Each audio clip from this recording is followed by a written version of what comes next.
പാവ മനുഷ്യനെ വേട്ടയാടിക്കൊണ്ടിരിക്കുമ്പോൾ, അസന്മാർഗീയ അവസ്ഥയിലേക്ക് കൊണ്ടുപോയിക്കൊണ്ടിരിക്കുമ്പോൾ, സ്വന്തം മാതാവിനെയും സ്വന്തം പിതാവിനെയും തിരിച്ചറിയാത്ത തലമുറകൾ ഭക്ഷണത്വത്തിലേക്ക് കടന്നു വന്നുകൊണ്ടിരിക്കുമ്പോൾ, നമുക്കറിയാം മദ്യപാനവും ലഹരി പദാർത്ഥങ്ങളും വർദ്ധിച്ചുകൊണ്ടിരിക്കുമ്പോൾ, ഇതിന് നടുവിൽ ഞങ്ങൾക്ക് ചൂണ്ടിക്കാണിക്കുവാനുള്ളത് അതുപോലെ അനേക കുരുക്കുകളിൽ തകർന്നുകൊണ്ടിരുന്ന ഞങ്ങളെ കർത്താവ് രക്ഷയിലേക്ക് കൊണ്ടുവന്ന് മാനവകുലത്തിന്റെ രക്ഷയ്ക്കായി ഈ ലോകത്തിലേക്ക് വന്ന യേശുക്രിസ്തുവിനെ സ്വന്തം രക്ഷിതാവായി സ്വീകരിച്ചതുകൊണ്ട് ഞങ്ങളുടെ ജീവിതത്തിൽ ഞങ്ങൾ അനുഭവിക്കുന്ന സന്തോഷം, ഞങ്ങൾ അനുഭവിക്കുന്ന പ്രത്യാശ, അത് നിങ്ങളോട് പങ്കുവയ്ക്കുവാനാണ് ഞങ്ങൾ ഈ സമയം വിനിയോഗിക്കുന്നത്.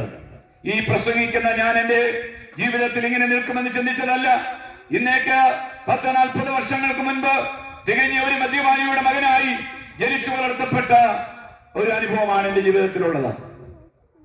മദ്യപാനം എന്ന് പറഞ്ഞാൽ സാധാരണപ്പെട്ട മദ്യപാനിയെ പോലെയല്ല.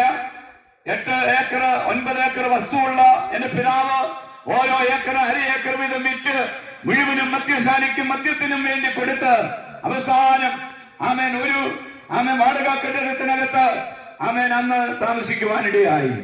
മാത്രമല്ല വാടക കെട്ടിടത്തിനകത്ത് അന്നത്തെ മണ്ണാട് വാപ്പന്റെ ചാരായ ഷാപ്പ് സ്വന്തം വാടക കെട്ടിടത്തിനകത്ത് തുടങ്ങി.